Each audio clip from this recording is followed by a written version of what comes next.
Hoje nós temos diante de nós a ceia do Senhor, tão bela. Pão é a coisa mais linda do mundo. Em qualquer cultura, pão é pão. Ele pode ter formatos diferentes, até ser feito com alguns outros materiais, como por exemplo os índios da Amazônia fazem biju e mandioca com castanha, fica aquele pão tipo árabe, redondo, mas é um bijuzão. Mas é pão. Pão não é só o que é feito com material que nós no Ocidente consideramos pão. Pão é toda a comida básica. É tudo aquilo que em qualquer cultura alimenta o homem todo dia sem enjoar. Pão é o alimento que não enjoa e que traz aquela sensação sagrada. Cada cultura do mundo tem alguma coisa que eles comem como pão. De modo que pedir o pão nosso de cada dia, qualquer ser humano na face da terra sabe, mesmo aqueles que só comem peixe como pão. Pão é o que traz vida no cotidiano. E a gente tem coisas lindas como essa aqui, olha só. Olha que delicadeza, meu Deus. Depois o cara quer fazer coisas para Deus todas feias, esquisitas, plásticas. Olha que delicadeza. Já pensou nisso aqui? E o gosto? Quem te deu? Quem foi que deu a ti, Vinha, esse gosto tão maravilhoso? Está tudo plantado na terra, mas o gosto que se projeta para dentro de cada uma dessas coisas é único, é singular e é uma graça. Tudo é milagre. Eu fico vendo as pessoas querendo ver milagres, todo mundo cego. Olha um para o outro. É que a gente perdeu o sentido. A gente esqueceu de tudo. Nós ficamos entupidos, todos bloqueados. A gente não vê mais milagre em nada. Agora imagina um humano, olha aqui para mim. Olha aqui para mim. Olha bem para mim. Vocês estão me olhando? Eu sou um milagre, minha gente. Não é porque dessas coisas que evangélico ou cristão diz que é milagre, foi salvo da morte tantas vezes, não sei o quê. Não. Se eu não tivesse sido atingido por nada jamais, olha aqui para mim, cara, eu sou um milagre. Estou vendo vocês, olha que capacidade, ouvindo, pensando, falando. Me chamo Caio. Sinto algo a meu respeito. Me volto sobre mim mesmo e me enxergo. E digo eu. Olho em volta e interpreto. Tenho o poder da fala, do verbo. Carrego dentro de mim emoções estranhas à natureza gelada ou implacável do que nós chamamos natural. Mesmo comendo carne, eu não gosto de comer o boi. Mesmo comendo coxinha de frango, eu não gosto de comer a galinha. O que eu estou querendo dizer com isso? É que a minha animalidade foi visitada por algumas categorias que, conquanto eu tenha que me servir do que é inferior a mim na escala evolutiva, no processo da cadeia alimentar, mas eu me protejo desse encontro visceral, chamando aquilo de frango a passarinho, filé de frango, picanha, fraldinha, cupim, porque fica difícil dizer, escuta, vamos devorar uma vaca juntos hoje? Vamos despescoçar uma galinha, desperná-la, cada um fica com um pedaço do esquartejamento? O que é isso, senão algo que existe dentro de mim, que vai fazendo a cada dia mais com que eu me interaja com o mundo natural, mas ao mesmo tempo seja dissociado dele de uma perspectiva de que o que significa laceração, morte, opressão, dor, gemido, angústia, é algo que crescentemente aumenta em nós na tentativa de evitar que aconteça. Olha aqui para mim. Olha para você. Acolha o milagre que você é. Nós somos deuses, como disse Jesus. Ele disse, ora, após ter afirmado a uma assembleia que eu ouvia, vós sois deuses, e de ter ouvido os líderes religiosos se contraporem a isso, naquele letrismo literalista, que entendia que Jesus estava criando um panteão, que ele não estava, ele só estava afirmando essa grandeza, essa dignidade, que às vezes fica tão emburrecida, que o indivíduo se sente ofendido com a frase, vós sois deuses, e prefere a vós sois bichos. E ele disse, ora, se aqueles a quem foi enviada a palavra de Deus se disse, vós sois deuses, quanto mais não se dirá que é filho de Deus aquele a quem Deus santificou e enviou ao mundo. Eu estou dizendo isso tudo porque nós vamos participar hoje da ceia do Senhor e eu gostaria que, sendo essa a última ceia do ano, nós o fizéssemos pedindo a Deus que nos desentupisse. Que essa fosse uma manhã de desentupimento do coração, para ver se a gente se ressensibiliza, se o coração ganha alguns outros toques, algumas outras percepções, por uma razão muito simples. Eu estou apavorado com o nível de inafetividade que está crescendo na Terra nos últimos anos. Olha, de 5 anos para cá, a inafetividade aumentou horrorosamente. Algum de vocês já viu um Natal mais xoxo do que esse? Natal humano, relacional. Cada dia perde menos o significado, fica essa coisa de shopping, de compra, de troca, de presente. E olhe lá, até os presentes estão caindo no nível de pragmatismo comercial, que nem mais a bossa da troca existe. Frieza mesmo. O coração está gelando. E Jesus disse que à medida em que nós nos aproximássemos dos últimos dias, um dos sinais mais horrorosos desse tempo seria a inafetividade. Os homens odiarão, trairão, os inimigos do homem serão os da sua própria casa.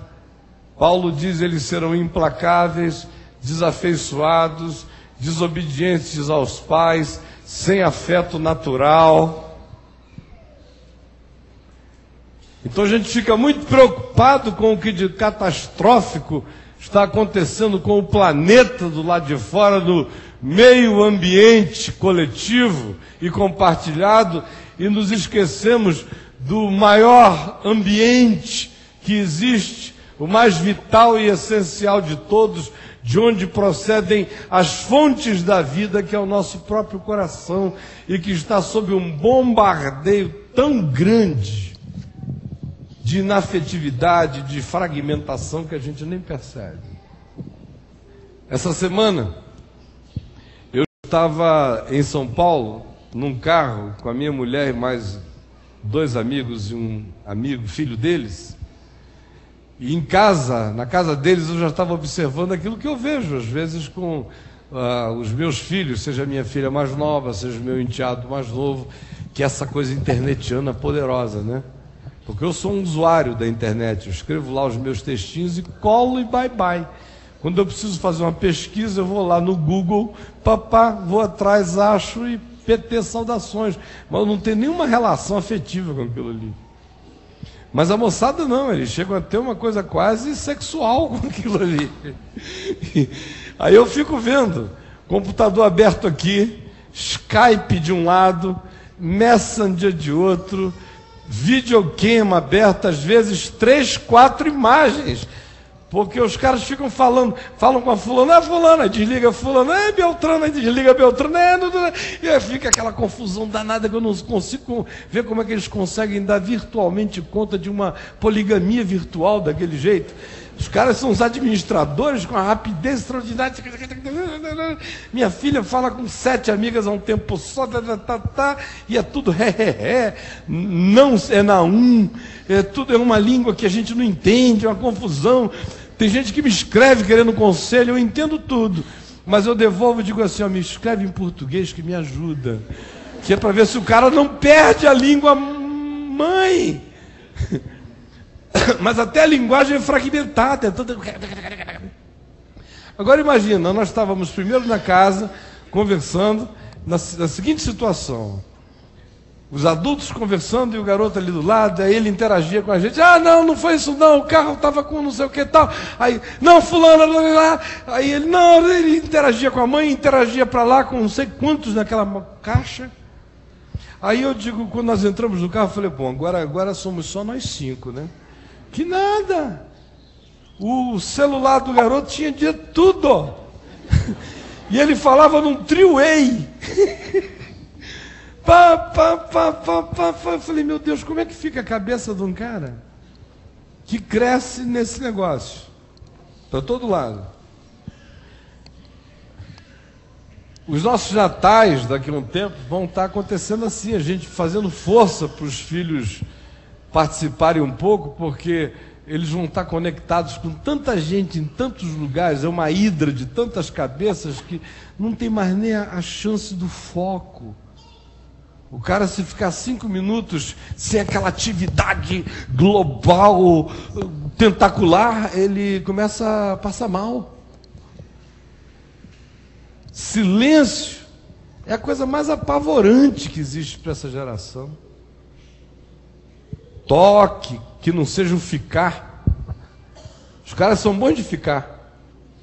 Chega assim, já puxa, ele já até mostra como é que é. Hoje em dia, igual telefone, ninguém mais diz assim, eu telefonei, o pessoal fala assim, né? Eu não sou da geração que faz assim. Eu acho até bonitinho, cara. Eu acho ridículo, sabe? Eu não consigo dizer assim, para mim, viu? Mas tudo bem. São signos diferentes, gerações diferentes, culturas diferentes.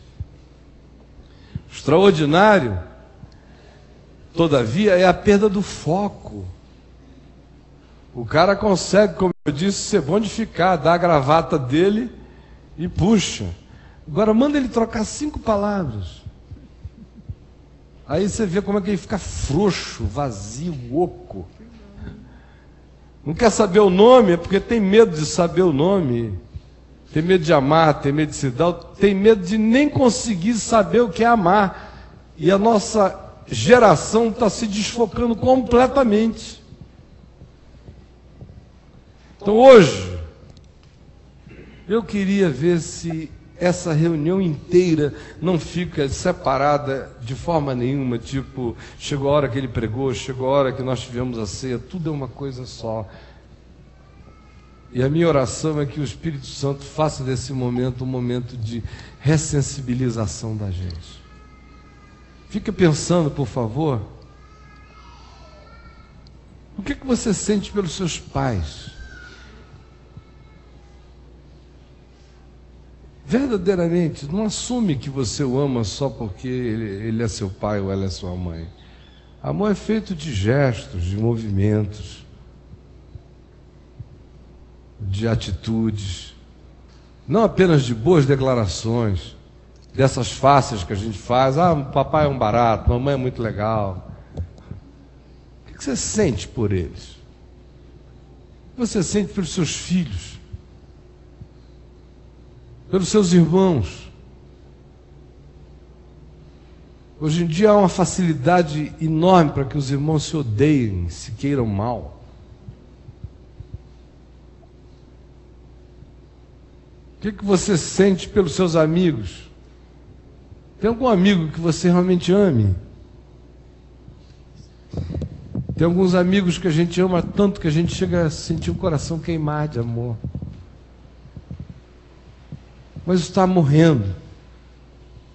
Amigo hoje é só alguém que veste como a gente, que é bom de levar nos lugares porque se apresenta mais ou menos como nós, tem os mesmos interesses nas mesmas informações e há sempre uma barganha a fazer, seja fraterna, relacional, negocial ou de algum outro tipo, mas não tem aquela coisa visceral.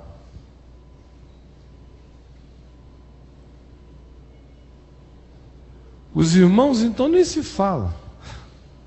O que você sente pelos irmãos? E pelo humano, sem rosto e sem cara que vai passando? Coisa mais simples que tem é a gente objetificar todas as coisas, e as pessoas se dessignificam diante de nós com uma facilidade enorme. E a gente pensa que está se tornando uma pessoa forte, madura, mas de fato você está virando um casca grossa, sem possibilidade de ser atingido, está criando as estruturas da implacabilidade dentro de você. Vamos curvar a cabeça então? Vamos olhar um pouco para o coração. Nessa nossa penúltima reunião do ano. E vamos perguntar a Jesus o que está acontecendo dentro de nós. Curve a cabeça e olha para dentro do coração um pouquinho. Ainda que eu fale a língua dos homens e dos anjos, se eu não tiver amor, eu serei como o bronze que soa, como o símbolo que retine. Ainda que eu tenha o dom de profetizar e conheça todos os mistérios e toda a ciência, se eu não tiver amor, nada disso me aproveitará. Ainda que eu tenha tamanha fé a ponto de transportar montes, e ainda que eu entregue o meu próprio corpo para ser queimado, ou distribua todos os meus bens entre os pobres, se eu não tiver amor, nada serei. Ó Pai, agora que nós nos aproximamos do pão e do vinho, da carne e do sangue, do sacrifício de amor pela vida, não deixa que nós nos aproximemos da mesa do amor sem afeição. Não deixa que nos aproximemos da mesa da paixão sem ardor. Não deixa que nos aproximemos do pão da vida com fastio na alma. Não deixa que nos aproximemos do sangue da nova aliança sem nenhuma vontade de pacto com Deus. Não deixa que nós falemos de amor com o coração glacializado e gelado. Não deixa que nos tornemos filhos de uma geração fragmentada, estilhaçada, pulverizada, psicologicamente feita de gadarenos, porque legião é o nome dos muitos que nos habitam e a gente não sabe mais nem quem nós mesmos somos no meio dessa confusão de bichos que entraram no zoológico do ser. Por favor, vem, transforma esse um momento de cura e de graça e de poder do Espírito Santo e de quebrantamento.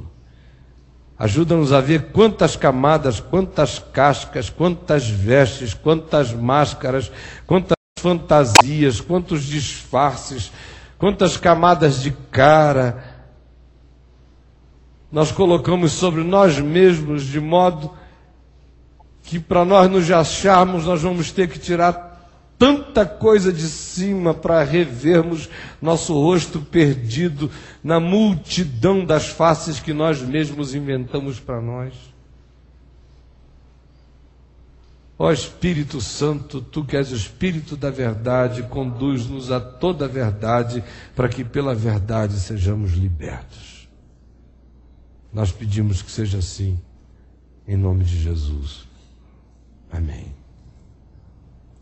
Antes de tomar a ceia, João, no capítulo 13, nos diz que Jesus, sabendo que aquela era a sua hora de voltar para o Pai, à mesa, ele tirou as suas vestes de cima, cingiu-se simplesmente com uma toalhinha, fez de uma toalhinha uma leve cuequinha, se cobriu com ela, e ele foi lavando os pés dos seus discípulos, um a um. E aconteceu que ele se ajoelhava, jogava água nos pés dos discípulos, tirava a toalha com a qual ele estava cingido, enxugava os pés, botava a toalhinha, ia para o pé do outro, fazia a mesma coisa, antes da ceia. E ele veio fazendo. Quando ele chegou mais ou menos aos pés de Pedro, Pedro estava olhando aquela história, dizendo, estou entendendo essa moçada não, muito menos o Senhor. Fica esses 3 anos com a gente andando por sobre as águas, apaziguando ventos e ondas, expulsando demônios só com a palavra, ressuscitando mortos, dizendo o que só Deus pode dizer sem virar doido. E agora ele vem aí de joelhinho, peladinho, lavando os pés da gente. O meu ele não lava. Isso é teste. Isso é para ver se o pessoal deixa. Vai ver que no final quem deixou se dana. O meu ele não lava. Sei lá se ele está testando, onde é que já se viu um Deus que lava pé? Não se vê um rei, nem um governador, uma autoridade. Basta o cara começar a ficar um pouquinho, qualquer coisa, ele já quer a manicure. Ele vem lavar o meu pé, o meu ele não lava. Isso é teste, não cai nesse laço de jeito nenhum. Aí quando Jesus vem chegando assim no pezão de Pedro, que a gente não pode dizer que Pedro tinha um pezinho, né? Aquele pezão, Pedrão, aquele pé pedra. Aí Jesus chega, tira a toalha. Quando vai lavar, ele disse, o meu pé o senhor não lava não. Aí Jesus disse, se eu não lavar os teus pés, tu não tens parte comigo. Aí ele disse, se é assim, então me dá um banho inteiro, me lava todinho. O cara era uma graça, uma maravilha, né? Que assim é um banho completo, tudo, estou aqui pronto para lavagem. Aí Jesus disse, Pedro, quem já está limpo não precisa lavar, senão somente os pés. Vós já estáis limpos pela palavra que vos tenho falado, embora ele soubesse que um deles era o traidor. Primeira coisa que eu queria falar antes dessa ceia é que, antes dela começar, a gente precisa ter esse espírito, porque ele terminou dizendo, vós vistes o que eu vos fiz. Eu vos lavei os pés, para que vós laveis os pés uns dos outros. Eu vos dei o exemplo. Vocês me chamam Senhor, me chamam de Mestre, mas se eu sou o Senhor e o Mestre, façam como eu fiz. No nosso meio, essa coisa parece extravagante, até porque, na maioria das vezes, nós somos filhos do protestantismo. E o protestantismo é uma fé sem ritos.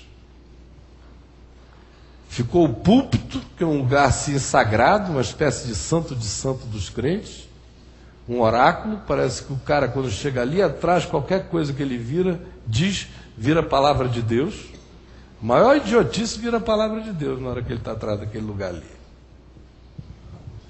E a Bíblia, que é tratada por nós como um fetiche religioso.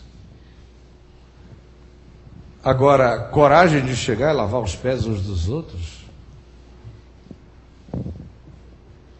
nós não temos coragem para quase nada. Se eu hoje propusesse, por exemplo, que nós não tivéssemos a nossa reunião de sempre e dissesse, olha, eu vou ficar com a toalhinha aqui lavando o pé de todo mundo que queira vir à frente, ia ter gente indo para casa dizendo, o culto foi esquisito pra caramba. Esse cara está cheio de novidade. Qual é a do sujeito, meu Deus? Agora, se for para passar naquele tubo da prosperidade ali dos 324, para ganhar a chave de ouro do reino do baú da felicidade, para fazer qualquer papagaiada que Jesus não faria nem enquanto esteve morto antes de ressuscitar dos mortos, a moçada vai. Mas se for para a beleza e a singeleza dos gestos bíblicos, fica esquisito. Mas sabe por que fica esquisito? É por causa da história da lição de humildade. Porque se fosse qualquer um rito bombástico, faraônico, de uma celebração de autoexaltação, se fosse uma unção de nobreza, se fosse para dar de presente uma chave de ouro do reino, todo mundo se candidatava na fila. Mas esse negócio de deixa ele lavar o meu, porque depois ele vai dizer, sigam o meu exemplo, e lavar o da moçada, eu estou fora.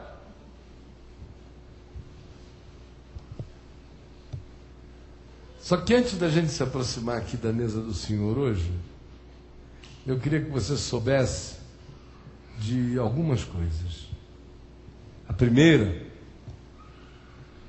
é que Jesus disse, se eu não lavar os teus pés, tu não tens parte comigo. A segunda é a hipérbole de Pedro. Senhor, se assim não me lava apenas os pés, mas também o corpo, a cabeça, o braço e tudo. E aí Jesus disse, quem já está limpo não precisa lavar senão somente os pés.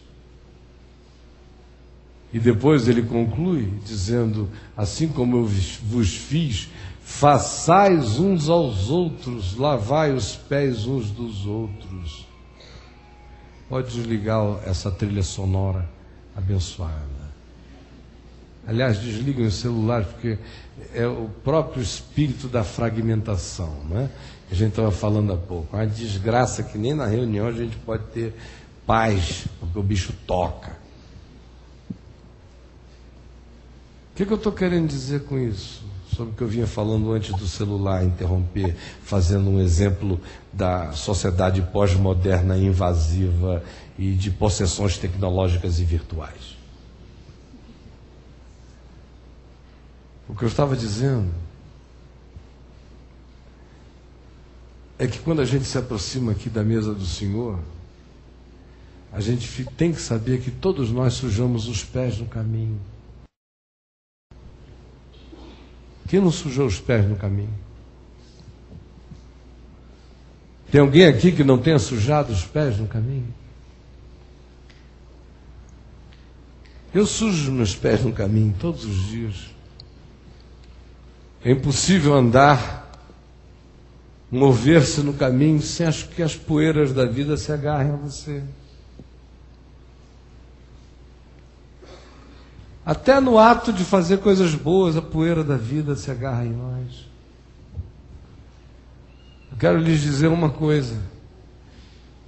Eu me converti aos 18 anos e meio e comecei a pregar o Evangelho, ato contínuo.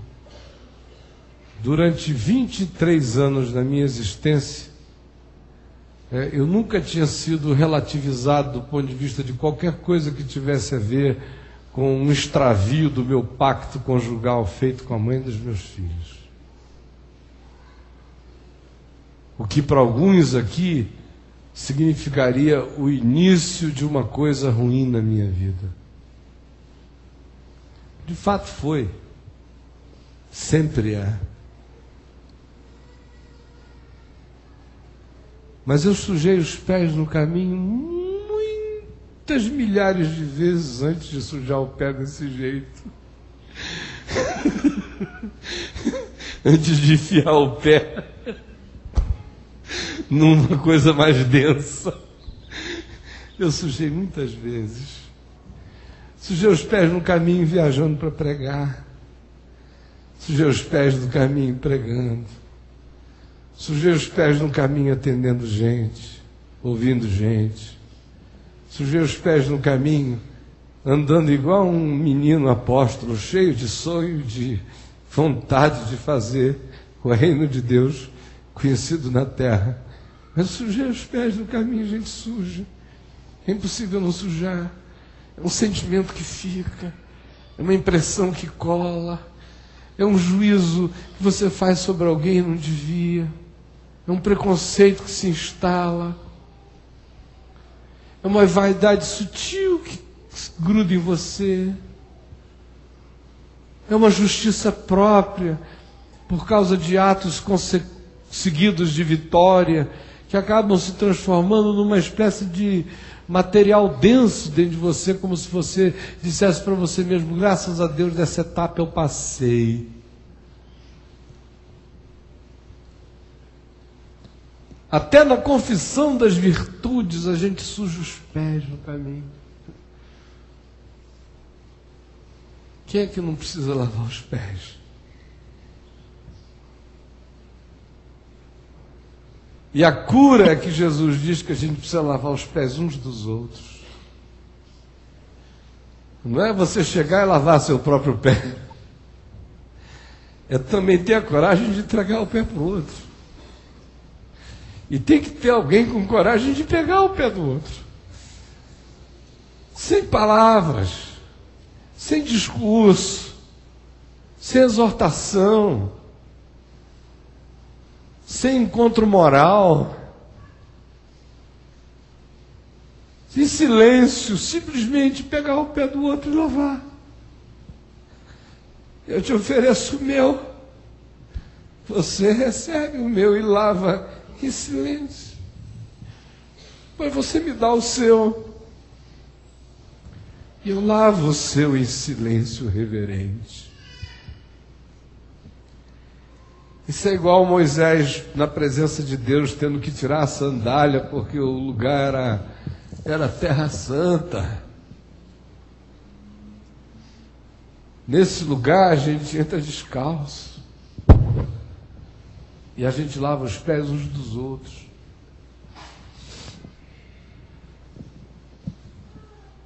Então, antes de qualquer coisa hoje, peça a Deus a coragem para você ser ressensibilizado e ter a chance de enxergar a poeira dos seus pés, que é natural. Até subindo na direção do Monte da Transfiguração, o pé fica sujo de poeira. Não há como andar no caminho e não sujar os pés de poeira. Ter a coragem de entregar para alguém lave e ter a graça de encontrar quem lave sem falar nada. É o signo inicial desse nosso ajuntamento aqui. A segunda coisa sobre esse momento é que após ter servido a ceia, aqui em João, no capítulo 14, final do 13, início do 14, Pedro diz uma coisa muito bonitinha, um coração de um macho menino. E ele simplesmente, depois de ouvir Jesus falar do grande mandamento, quer que nos amemos uns aos outros. Assim todos conhecerão que sois meus discípulos, se tiverdes amor uns pelos outros. Perguntou-lhe Simão Pedro: Senhor, para onde vais? Se vocês aqui fossem para sempre, eu ia sentir uma saudade horrível. E a gente quase não convive. Se eu dissesse hoje aqui que era meu último dia, eu também sei que alguns de vocês iam sentir uma saudade. Separação. Jesus está dizendo: eu vou. Ele disse onde é. Disse: onde eu vou você não pode ir. Um dia você chega lá, mais tarde. Aí Pedro chega e diz: mais tarde nada. Por ti eu daria a própria vida. Por que eu não posso te seguir agora, se eu estou disposto a morrer contigo agora? Respondeu-lhe Jesus: darás a tua vida por mim? Em verdade te digo que jamais cantará o galo antes que me negues 3 vezes. Por ti eu dou a própria vida. Me diz onde é que é, porque nem que seja morto eu chego lá. Por ti eu daria minha própria vida. E Jesus diz: tu darias a tua vida. Em mim, crede ao menos por causa de ficar sabendo que não é o nosso amor que banca Deus, é o amor de Deus que nos banca. Não sou eu que dou a minha vida por ti, é Ele que deu a vida por mim. E há uma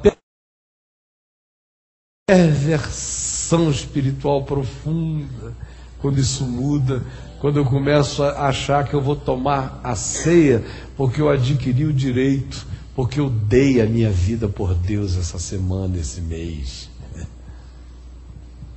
Isso é perversão.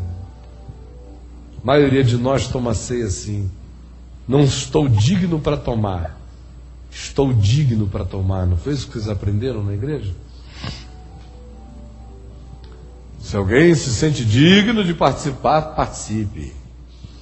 Aí a hipocrisia regraça, um bando de safado, todo mundo participando. Quando de fato é o contrário. Ó vós, safados todos, arrependidos e quebrantados, coxos, cegos, paralíticos, mancos, doentes da terra, vinde à mesa do Senhor, porque os sãos não precisam de médicos, e sim os doentes.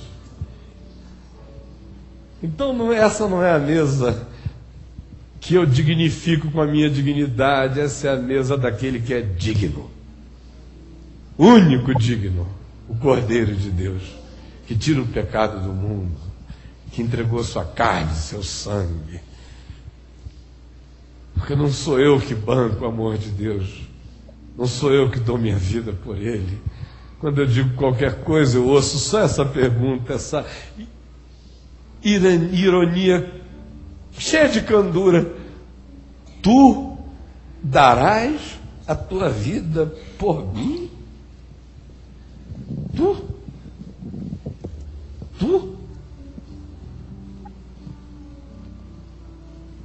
O galo vai cantar hoje 3 vezes e você já vai ter negado mais do que isso. Diz isso não, que é bobagem.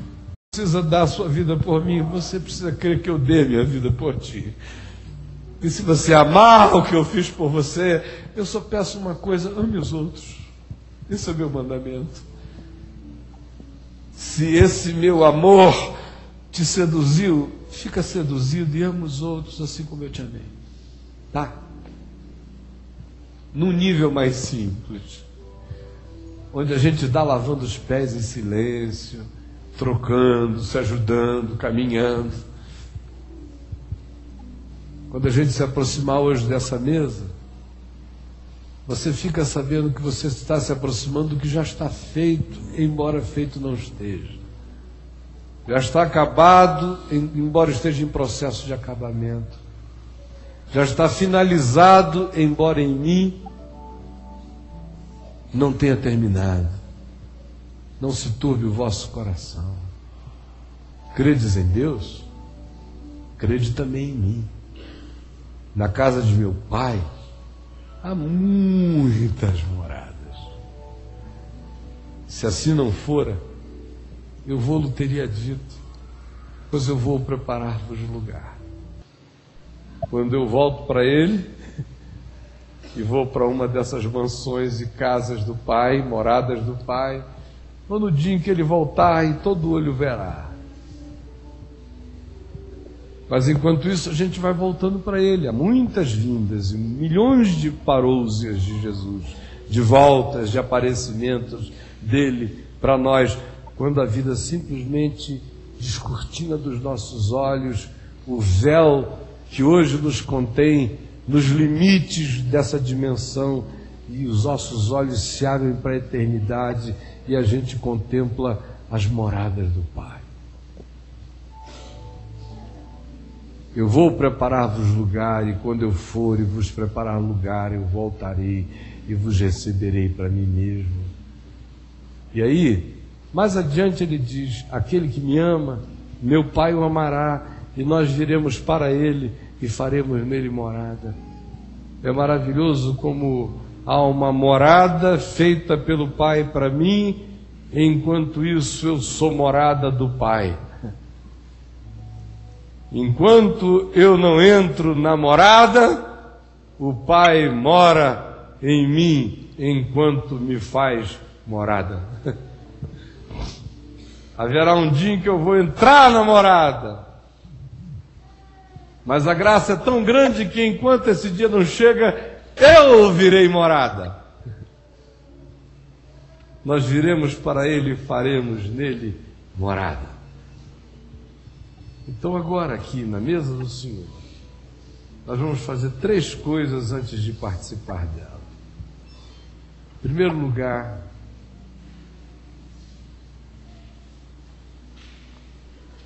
quem estiver com o coração sincero, honesto, sem brincadeira, e com humildade, porque essa é uma lição de humildade, não é para arrogante.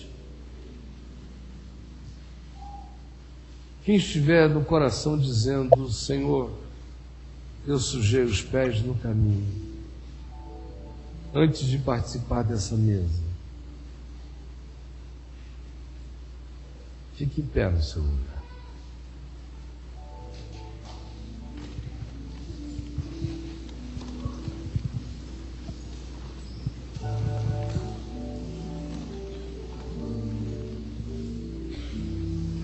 Quem já se banhou não precisa lavar senão somente os pés. Vós já estáis limpos pela palavra que vos tenho falado. Senhor, tira a poeira dos nossos pés e ajuda-nos a lavarmos os pés uns dos outros. E lava-nos pela Tua palavra. Lava o nosso ser todo. Serve no coração, em nome do Senhor Jesus. Amém. Agora, coloque a mão no seu peito. Repita comigo essa oração. Senhor Jesus, eu sei que eu te amo, mas eu também sei que o meu amor por ti não banca nada, não garante nada, porque galos me assustam, sacerdotes me espantam, tentações me fazem trair-te, meu próprio temperamento é tão impulsivo, eu falo mais do que garanto, eu prometo mais do que cumpro. Perdoa-me, eu não tenho a minha vida para oferecer por ti. Eu recebo a tua vida oferecida por mim. Eu peço agora que tu me ajudes a simplesmente viver para ti. Obrigado porque tu morreste por mim, para que eu viva para ti. Ajuda-me a viver em ti. E também, Pai, eu quero te pedir que tu venhas habitar em mim, fazer morada, enquanto a morada eterna é preparada para mim, enquanto não chega a hora, que esta seja a hora, que por causa do nosso amor pelo teu Filho e da nossa fé em tua palavra, tu venhas e faças morada em nós. Nós acolhemos a ti em nós. E tomamos agora do pão e do vinho, com essa consciência de que nós estamos em ti, de que tu estás em nós, de que tu bancas tudo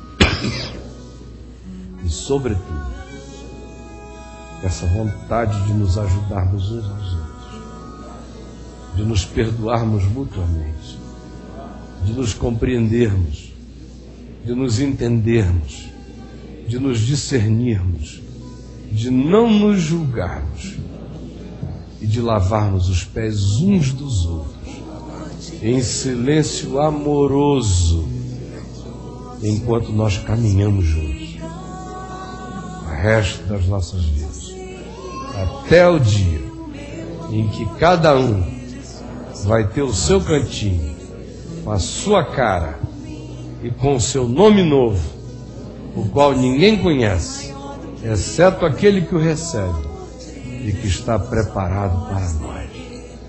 Em nome de Jesus. Amém. Meu amor por ti não consigo delimitar. Só sei que o amor que Jesus teve coragem de ter por mim na cruz, dimensões não tem. Só sei que o amor que Jesus teve coragem de ter por mim na cruz, dimensões não tem. Só sei que o amor que Jesus teve coragem de ter por mim na cruz, dimensões não tem. Só sei que o amor que Jesus teve coragem de ter por mim na cruz, dimensões não tem.